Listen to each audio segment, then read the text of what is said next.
Podium Podcast. Lo mejor está por escuchar.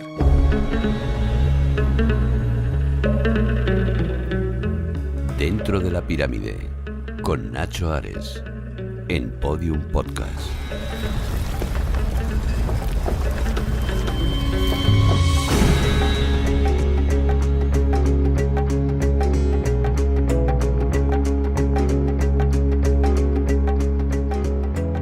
Bienvenidos a un nuevo podcast, a un nuevo episodio de Dentro de la Pirámide, aquí en Podium Podcast. Colocamos un nuevo bloque en nuestra gigantesca pirámide ya, con decenas de miles de egiptolocos, como me gusta decir a mí. Cada una de vuestras suscripciones a este canal de podcast es un bloque más en esa pirámide enorme que vamos construyendo. Y recordad que también hay un canal de vídeo homónimo en YouTube, Dentro de la Pirámide, en donde todos los domingos a las 8 de la tarde, hora de Madrid, tenéis un nuevo vídeo en el que podéis interactuar con un chat o incluso un vídeo en directo, un streaming, hablando y complementando muchos de los temas que tratamos aquí en Podium Podcast. En esta ocasión vamos a viajar al Antiguo Egipto para hablar de la mujer en el Antiguo Egipto. No es la primera vez que lo tratamos, pero queríamos hacerlo desde un punto de vista quizás más cercano a uno de los estratos sociales más populares, pero más populares no porque sean bajos del pueblo, sino populares porque son de los más conocidos, las reinas. Tampoco es la primera vez, como digo, ¿no?, que tratamos este tema, pero queríamos profundizar en muchos de esos detalles que han quedado pendientes. Lo hicimos ya hace muchos años en la primera temporada, ahora ya estamos casi en la quinta temporada aquí en Podium Podcast, en donde las reinas han desempeñado un papel importantísimo en la historia del Antiguo Egipto y por ende en la historia de la humanidad, ¿no? Y ese mundo antiguo, dando incluso, ¿no?, sopas con ondas a culturas que miles de años después, como Roma o como Grecia, un poquito antes, no alcanzaron en absoluto, ¿no? Las mujeres en esas culturas no alcanzaron en absoluto los logros sociales, culturales y de valores que tenían en el Antiguo Egipto. A estas reinas y siervas vamos a dedicar, mejor dicho, este nuevo podcast de Dentro de la Pirámide.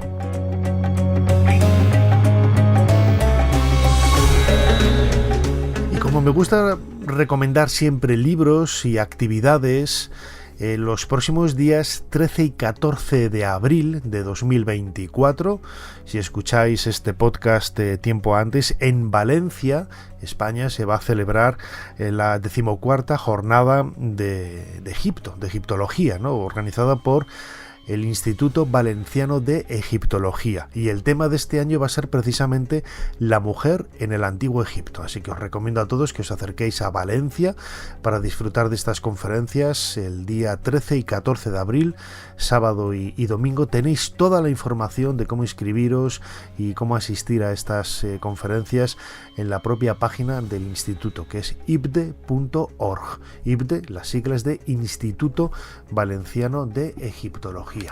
Y hace pocas fechas salió a la luz un libro para mí muy recomendable, que es el de Pierre Talet, 12 reinas de Egipto que cambiaron la historia, publicado por la editorial Dilema. Dilema, recordad que es una editorial que lleva sacando libros del mundo faraónico, de la historia de Egipto, en una colección especial, pues ya tendrá 30 o 40, no exagero, es toda una colección extraordinaria, no solamente de novedades, sino también de traducciones de verdaderos clásicos, ¿no? Pues esta obra de Pierre Talet, el que descubrió, recordad, esos papiros de Merer en el Mar Rojo hace un poquito más de 10 años, que supusieron el cambio de paradigma en la historia del Antiguo Egipto, al hablar de la construcción de las pirámides, tiene este nuevo libro 12 reinas de Egipto que cambiaron la historia. 12 capítulos dedicados a 12 reinas, 12 grandes mujeres del mundo antiguo, publicado, como digo, por la editorial Dilema y traducido por José Miguel Parra, egiptólogo, buen amigo, que va a estar con nosotros en este episodio de Dentro de la Pirámide, dedicado a esas reinas y sirvientas. No me queda más que daros las gracias por estar ahí dentro de la pirámide y comenzamos. Dentro de la pirámide. Un viaje a los secretos del Egipto faraónico. Con Nacho Ares, en Podium Podcast.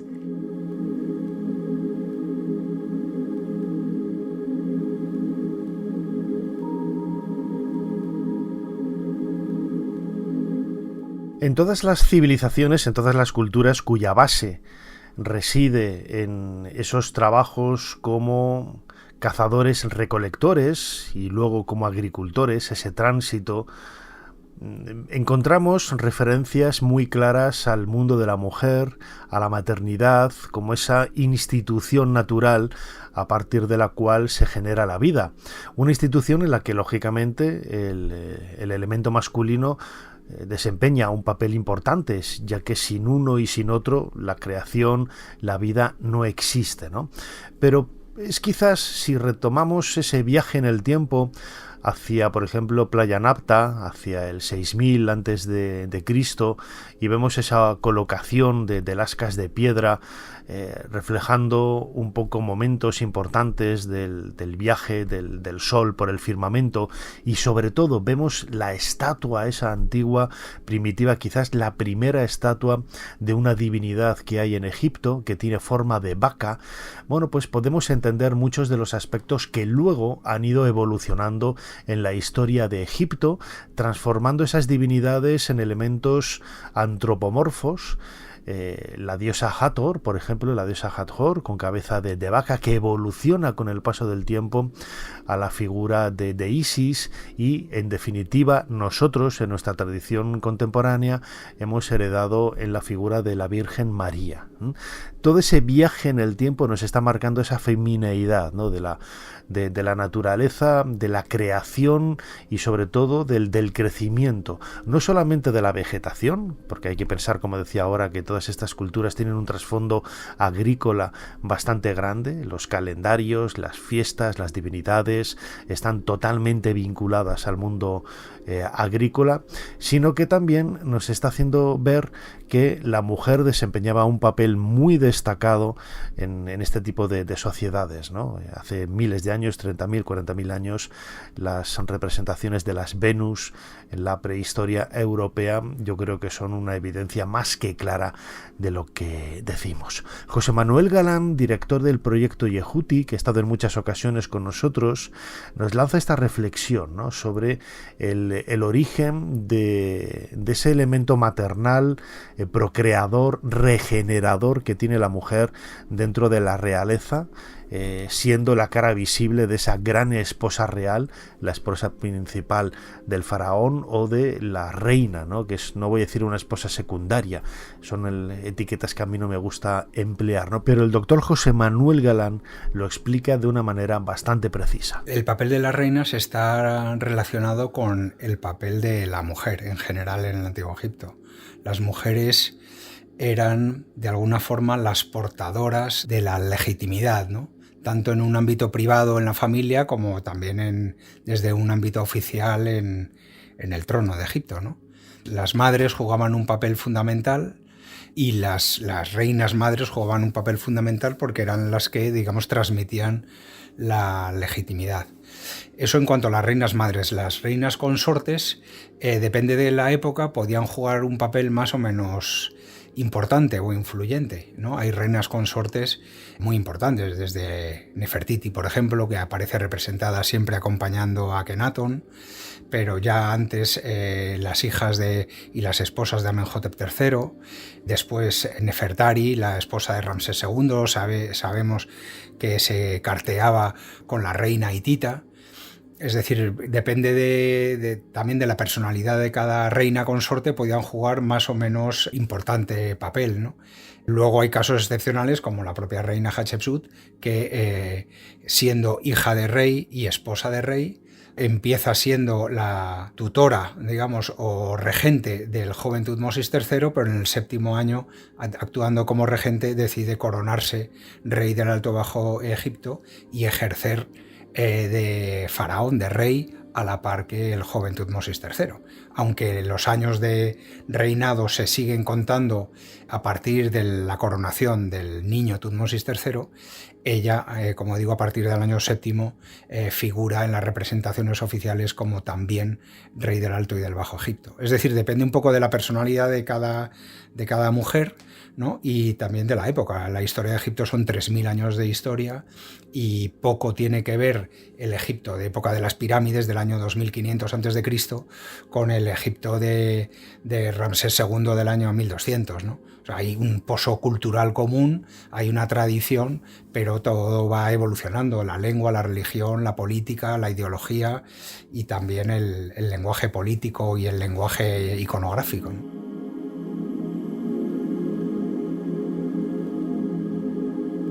Dentro de la pirámide, con Nacho Ares, en Podium Podcast.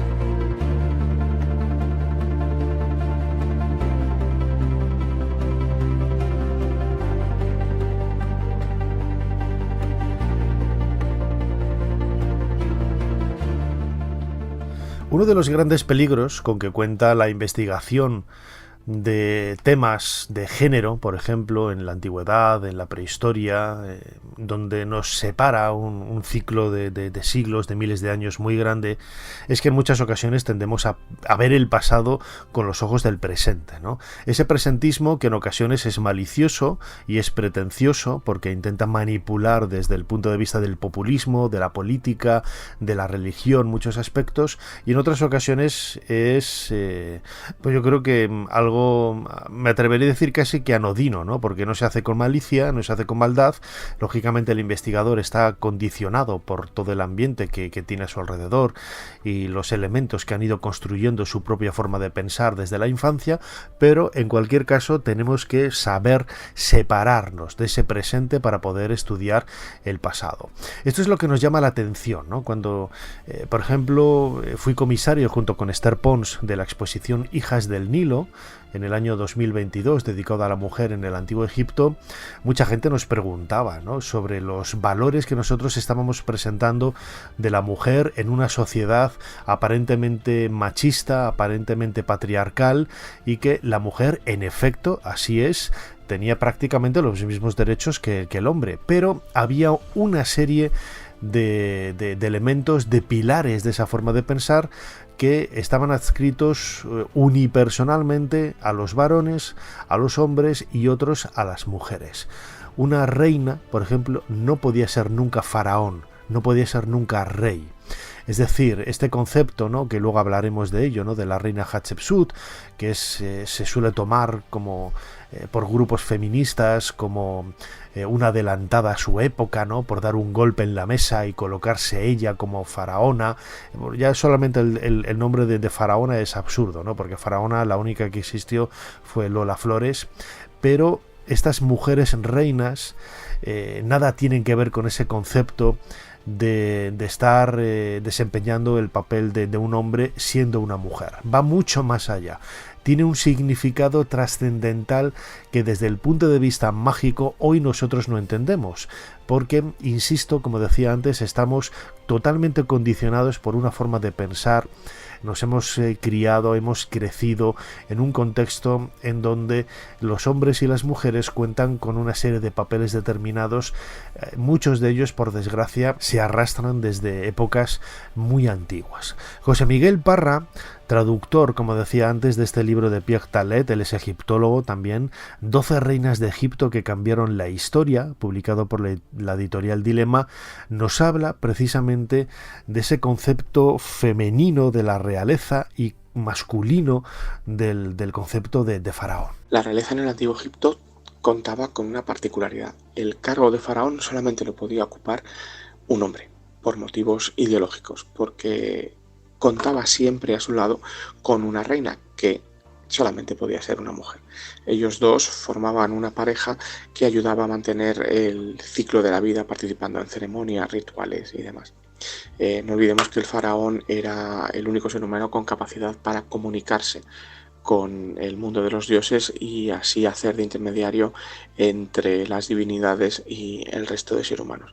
Sin embargo, cuando sucedía algo importante que hacía que el linaje masculino estuviera a punto de desaparecer, pues siempre acababa apareciendo una mujer que se encargaba de ocupar el cargo, no de faraón, sobre todo de regente. El primero de estos casos lo tenemos en la primera dinastía Commerneit, que se construyó incluso una tumba en el cementerio real de Abidos.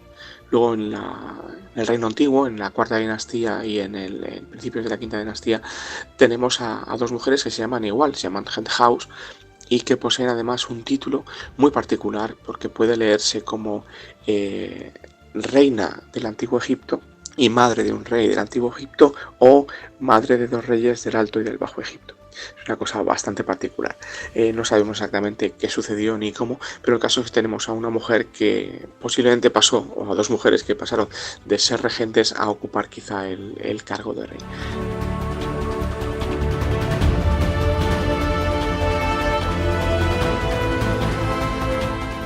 Realmente nos cuesta entenderlo, es algo que se escapa de nuestro entendimiento, de nuestra forma de entender, precisamente por esos prejuicios que tenemos a la hora de valorar el pasado, partiendo de esa idea de hombre y mujer en el Antiguo Egipto, en esta ocasión, ¿no? Como decía antes, tenemos sobradas evidencias, sobradas pruebas que nos permiten decir que las mujeres en el Antiguo Egipto contaban con una serie de derechos idénticos, podríamos decir, a los que tenían los varones, los hombres, ¿no?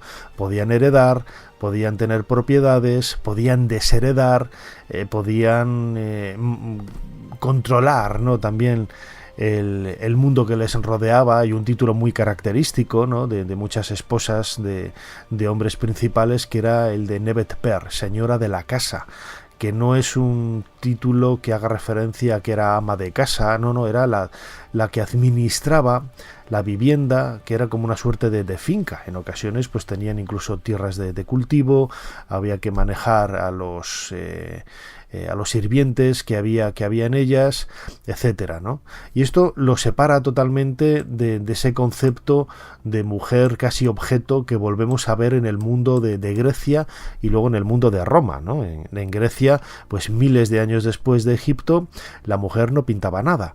Y llama la atención, ¿no? Que nosotros hemos heredado quizás esos elementos más machistas, entre comillas. No me gustaría utilizar ese término hablando de la historia, porque, insisto, es un acto de presentismo, ¿no? Intentar ver el pasado con elementos del presente, y sobre todo esa imagen de la mujer se deterioró especialmente en la Edad Media, después de que el cristianismo se hubiera extendido por todo el orbe conocido prácticamente en el viejo continente, y se acusara a la mujer de ser la causa del pecado, se la considerara un ser vivo menor al varón, etcétera, etcétera, etcétera, ¿no? Todos estos elementos son característicos de ese pensamiento casposo casi, que en ocasiones algunas personas todavía siguen blandiendo en la actualidad, pero no solamente ellos, sino ellas también. Hay algunas culturas, por ejemplo,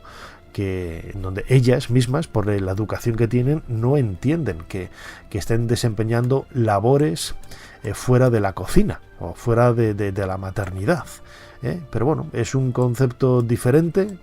No vamos a entrar a valorarlo, y cada uno es muy libre de hacer lo que quiera. ¿Cómo eran estas reinas en el Antiguo Egipto? ¿Cómo fueron esas primeras reinas faraón? Tenemos un ejemplo muy claro, Sobekneferu, que aparece precisamente en ese libro de 12 reinas de Egipto, que cambiaron la historia, de Pierre Talet, cuyo traductor, José Miguel Parra, egiptólogo, buen amigo, nos cuenta la historia precisamente de esta mujer del Reino Medio, del Imperio Medio, hacia el 2000 a.C. La primera mujer de la que sí sabemos que fue coronada como faraón fue Sobekneferu, a finales de la 12 dinastía. Es la hermana, quizá no lo sabemos, la media hermana, de Amenemhat IV, y es la hija de Amenemhat III. Y sabemos que fue coronada como faraón, no como faraona, y tenemos incluso alguna estatua peculiar en la que aparece vestida con las ropas de una mujer sobre las cuales lleva el faldellín de un faraón, lo que nos indica un poco el lío ideológico que esta mujer supuso para los egipcios. Luego en la 18 dinastía contamos con más ejemplos de mujeres coronadas. El primero de ellos, sobre todo el más importante, es el de Hatshepsut, que empezó siendo la regente de su sobrino, Tutmosis III, pero que en el año 7 del reinado decidió coronarse como faraón.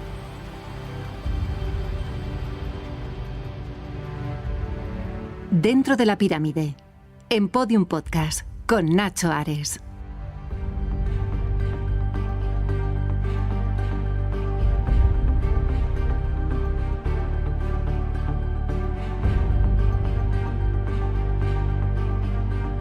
Queda mucho por saber, por aprender, por interpretar, ¿no? Las lecturas que se pueden hacer de los textos en ocasiones son controvertidas y hacen nacer infinidad de teorías, de posibilidades al respecto. Hay que pensar que, claro, eran cosas que los antiguos egipcios tenían muy interiorizadas y no necesitaban darlo a conocer, a explicar, ¿no? Pues algo parecido, ¿no?, a los sistemas de construcción, a los sistemas de trabajo. No vamos a encontrar un vídeo tutorial de YouTube para cambiar un enchufe o para trabajar y montar un motor, ¿no?, por ejemplo, como tenemos en la actualidad, porque es algo que es específico de una serie de mundos de trabajo, de trabajadores muy concreto, que bueno, ese conocimiento no es que no quisiera salir de ahí, sino que no era necesario en otros lugares, ¿no?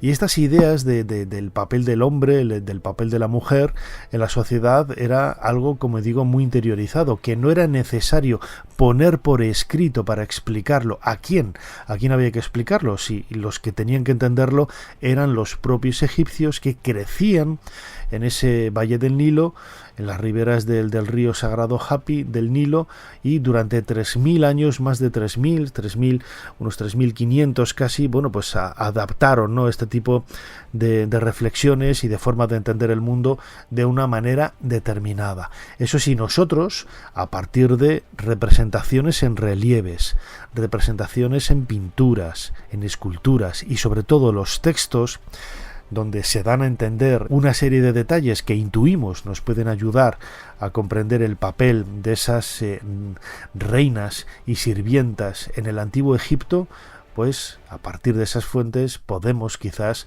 interpretar y construir esa historia tan llamativa. Vamos a escuchar a Laura Huertas, Laura Egiptología.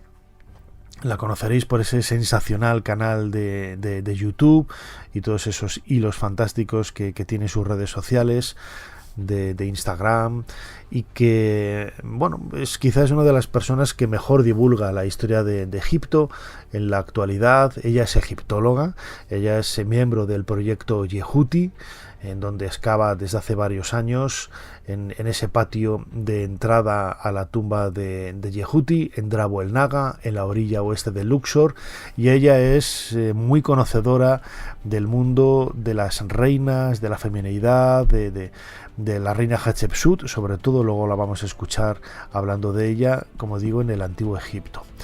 Ella también reflexiona en este corte que vamos a escuchar, Laura Huertas, sobre ese papel de las mujeres como reinas en el antiguo Egipto y cómo podemos leer e interpretar esos pequeños símbolos, esos pequeños detalles con que nos sorprenden cada vez que avanzamos un poco en la investigación. En el caso de la reina Hatshepsut es el caso más interesante que tenemos porque ella consigue gobernar durante alrededor de 2 décadas.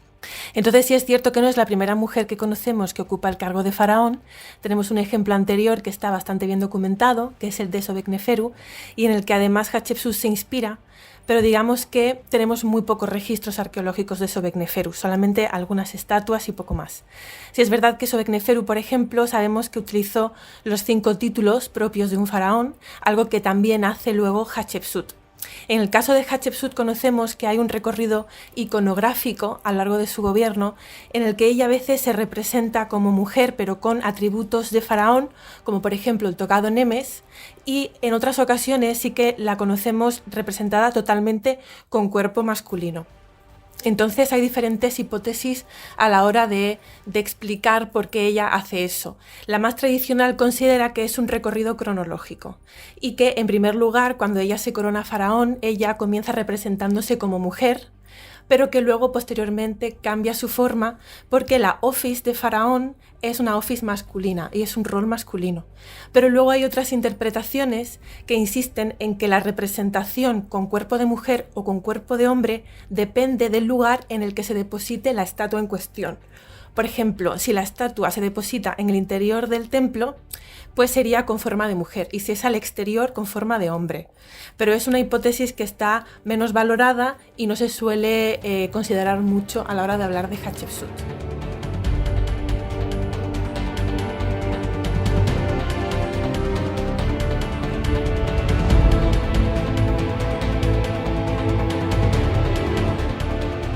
Sin lugar a dudas, la reina Hatshepsut es el referente más importante con que contamos, ¿no? Quizás porque en sus 20 años de gobierno hubo una paz extraordinaria, y es muchísima la información que nos ha llegado de ese periodo. Precisamente hemos hablado del proyecto Yehuti. El proyecto Yehuti hace referencia a este alto funcionario, el tesorero de la reina Hatshepsut, cuya tumba está siendo explorada, está siendo excavada por miembros del Consejo Superior de Investigaciones Científicas, dirigidos por José Manuel Galán, y en cuyo equipo está también, como decía ahora, Laura Huertas, a quien vamos a volver a escuchar ahora, hablando precisamente de esta reina.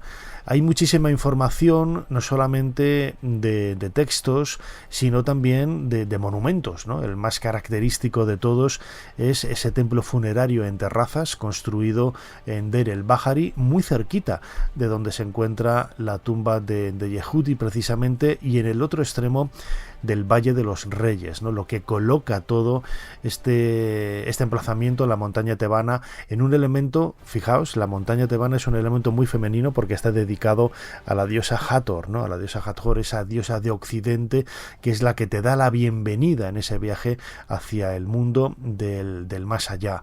La información con que contamos en el templo de Deir el-Bahari es una especie de biografía gigantesca, ¿no? De algunos de los grandes hitos que se llevaron a cabo en el reinado de Hatshepsut. Estamos hacia el 1450 a.C. Ahí vamos a ver el traslado de obeliscos representados, cómo estaban los obeliscos, cómo eran transportados en enormes embarcaciones, obeliscos que hoy podemos ver en el templo de Karnak.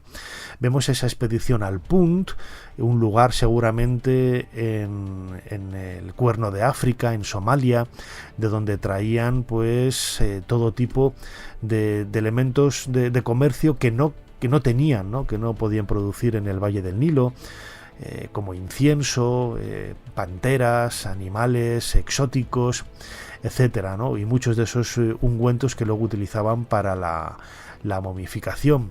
En el templo de Hatshepsut, en Deir el-Bahari, también vemos ese aspecto religioso y de culto de la reina, cómo ella se presenta como hija directa del dios Amón, porque nos recordemos que ella había sido hija de Tutmosis I, se casa con su hermano Tutmosis II, y cuando muere Tutmosis II, ella es la regente, la asesora legal de Tutmosis III, pero lo aparta del trono hasta que ella fallece, y es Tutmosis III quien ocupa el trono de Egipto, ¿no? Casi 20 años después de cuando tendría que haber subido realmente al gobierno. En Deir el-Bahari también hay representaciones curiosas que ya sorprendieron por ejemplo, a pioneros de la egiptología como a Jean-François Champollion. Él, como avezado iniciador de lectura de jeroglíficos, le sorprendió tremendamente ver la representación de dos hombres, en este caso eran Hatshepsut y Tutmosis III. Él tenía el nombre masculino, pero ella tenía nombre femenino, pero era un hombre lo que había representado ahí. ¿Cómo podía entenderlo, no? Lo mismo se encontró luego en la Capilla Roja, que hoy se puede ver en el Museo al Aire Libre de Karnak, es decir, conceptos de esa masculinidad y de esa feminidad que nosotros no entendemos, ¿no? Un faraón no podía ser una mujer, tenía que ser un hombre, de ahí que la reina Hatshepsut apareciera representada en ocasiones sin pecho, vestida con faldellín, con la falsa barba de los dioses, es decir, todos los elementos propios de un varón. Laura Huertas, insisto, seguid también a Laura Huertas en ese canal Laura Egiptología en YouTube y en todos sus trabajos en las redes sociales, nos lo cuenta. Bueno, en una sociedad patriarcal, sí es verdad que no al nivel que otras sociedades antiguas, como los romanos o como los griegos, pero, por ejemplo, en el caso en política y en el gobierno, el rol de faraón era masculino absolutamente. Y digamos también que la divinidad que encarna el faraón siempre es una divinidad masculina en tradición, mientras que es su reina consorte la que encarnaría pues toda la simbología asociada a una diosa, a una divinidad femenina. En este caso, Hatshepsut lo que tuvo que hacer fue adaptar pues toda la tradición a su caso particular. Entonces también por eso se considera que ella se hace presentar con forma masculina en muchas ocasiones, o también tira de antiguas tradiciones del Reino Medio, pero siempre alrededor de esa figura masculina. Por ejemplo, antes te he comentado el tema de la representación de su cuerpo, pero también hay que considerar cómo se refieren los textos a ellas, y en ocasiones se refiere a ella en femenino, como su encarnación, que sería Hemet-Es, en femenino, mientras que en otras ocasiones se refiere a ella en masculino, como Hem-Ef, que es lo tradicional, referido como en masculino. Entonces ella hace un juego en el que a veces sí que incorpora su parte femenina, digamos, pero siempre al final quien acaba venciendo es toda la iconografía masculina, que es la tradición.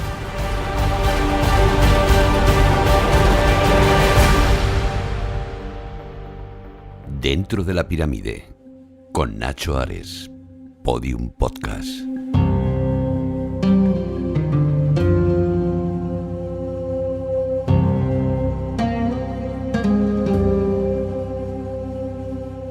Hay historias que hay que exprimir como si fuera un limón, una naranja, para sacarle todo el jugo, pero no porque haya que inventarse absolutamente nada, que no es así, ¿no? Yo no lo veo de esta manera, sino porque realmente a medida que pasan los años tenemos, gracias a investigaciones indirectas, vemos en un texto que se hace referencia a algo, te das cuenta de que esto puede significar esto porque aparece también aquí. Bueno, es una relectura, ¿no?, continua de muchos aspectos de la historia de Egipto. Pensad que es una disciplina relativamente joven, solamente tiene 200 años, ¿no? En 1822, con el desciframiento precisamente, antes hablábamos de él, de la escritura jeroglífica por parte de Jean-François Champollion, ahí comienza la egiptología en ese tiempo moderno, como decía ahora, ¿no? Y hay muchos aspectos de la historia de Egipto que se han asentado a lo largo del siglo XIX o a lo largo del siglo XX que hoy, en pleno siglo XXI, no tienen ninguna vigencia, y es necesario reconvertirlos y amoldarlos a las nuevas investigaciones, no a los nuevos tiempos, a las nuevas investigaciones. Es decir, no vamos a decir aquí tonterías de que Hatshepsut era feminista porque se quiso colocar ella en el trono y bla bla. No tiene nada que ver, es un concepto totalmente distinto, y si se saca y se pone en valor la figura de Hatshepsut es por ser faraón, por ser reina y por ser faraón, no por ser feminista, que esa es una de las cosas que a mí más me encienden. No fue el único caso, seguramente haya otros. Tenemos, por ejemplo, a la reina Nefertiti, esposa de la gran esposa real de Akenatón, el faraón hereje Amenofis IV. Seguramente cuando falleció él en el año 17, ella adoptó, mejor dicho, el rol de faraón, cambiando de nombre y convirtiéndose en Smenkare. No lo sabemos. Siempre se había dicho, ¿no?, que ella desaparece de forma misteriosa en el año 12 o 13 del reinado de Akenatón, aunque recientemente en Deir el-Bersa, en una cantera, apareció el nombre de la reina Nefertiti junto con el de su marido en el año 16. Es decir, sabemos que llegó prácticamente hasta el final del reinado, como mínimo año 16 del reinado de Akenatón, lo que abre una expectativa que hasta entonces pocos habían tenido en cuenta. Pensad también que en el caso de Akenatón y Nefertiti, la época de Amarna es una época de herejía que se pierde en la dinastía 19, en época ramésida, porque precisamente tanto Seti I como sobre todo Ramsés II persiguen el recuerdo de Akenatón y de Nefertiti al considerarlos unos bribones, unos malvados, unos herejes, ¿no?, como entenderíamos en la actualidad. No persiguen al disco solar de Atón, esa nueva religiosidad que él construyó y que él puso sobre el pedestal, el primer escalón de la religión egipcia, sino que persiguen a Akenatón y a Nefertiti. ¿Por qué? Pues realmente no lo sabemos. Seguramente sería por dar la espalda al clero de Amón, pero no lo sabemos. Y en la dinastía 19, pocos años después, tenemos el caso de la reina Tausert, una reina que aparece también como faraón y que es enterrada en el Valle de los Reyes, en la misma tumba de su hijo Siptag, y que quizá esta reina madre se convirtió en faraón al entender que pues las cosas habían que cambiar, o quería ella, por las circunstancias y las razones que fueran, hacerse con el gobierno. Escuchamos de nuevo a José Miguel Parra, egiptólogo, traductor de este libro de Pierre Talet, 12 reinas de Egipto que cambiaron la historia, publicado por la editorial Dilema. Luego el final de la dinastía es bastante particular porque, no sabemos exactamente lo que pasa, pero es muy posible que Nefertiti se convirtiera en faraón, igual que su hija mayor.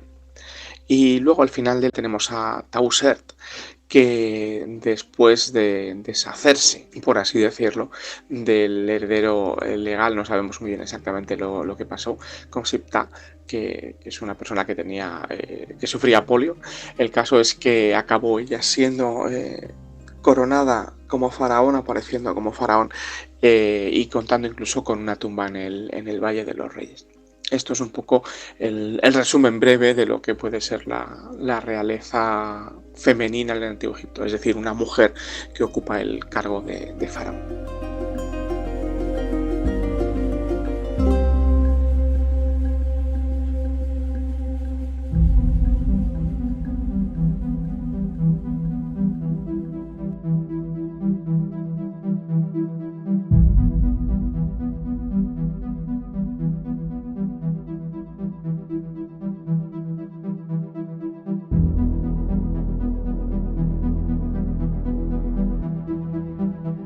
Como vemos, es un tema muy oscuro, un tema muy escurridizo, porque no hay mucha información. Quizás por esos detalles que comentaba antes, ¿no?, de intentar dar por hecho, los antiguos egipcios daban por hecho algo que a nosotros nos sorprende en demasía y no alcanzamos a entender.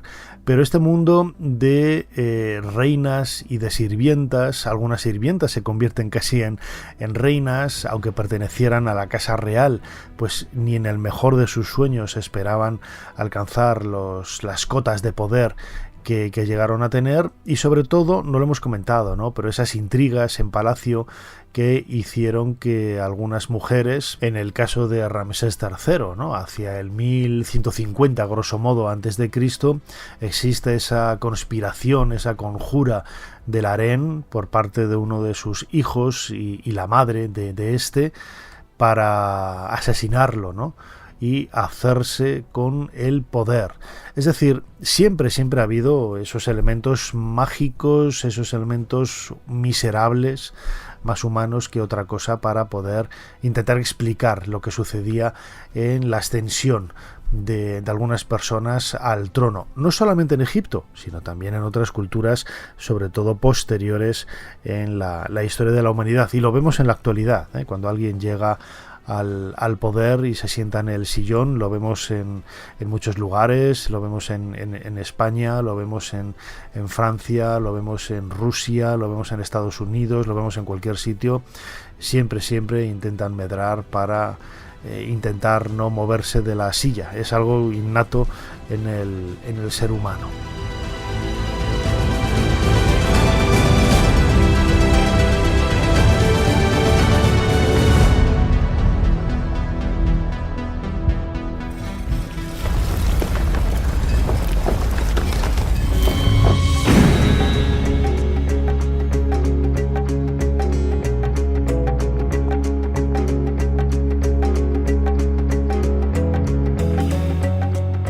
colocamos esa última piedra de hoy que nos permite cerrar el pasaje que nos lleva al interior de la pirámide.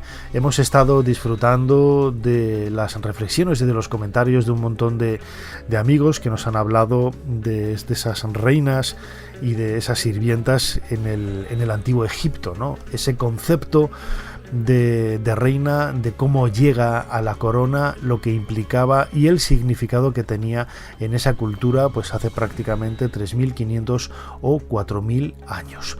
Muchísimas gracias a todos por estar ahí. Recordad que todos los domingos a las 8 de la tarde, hora de Madrid, tenéis un vídeo en nuestro canal homónimo Dentro de la Pirámide en YouTube, y que cada 15 días aquí en Podium Podcast tenemos también una nueva historia con la que compartir con vosotros nuestra pasión como egiptólogos. Muchísimas gracias, insisto, por estar ahí. Nos seguimos escuchando aquí dentro de poco, Dentro de la Pirámide. Hasta pronto. Dentro de la Pirámide, en Podium Podcast, con Nacho Ares.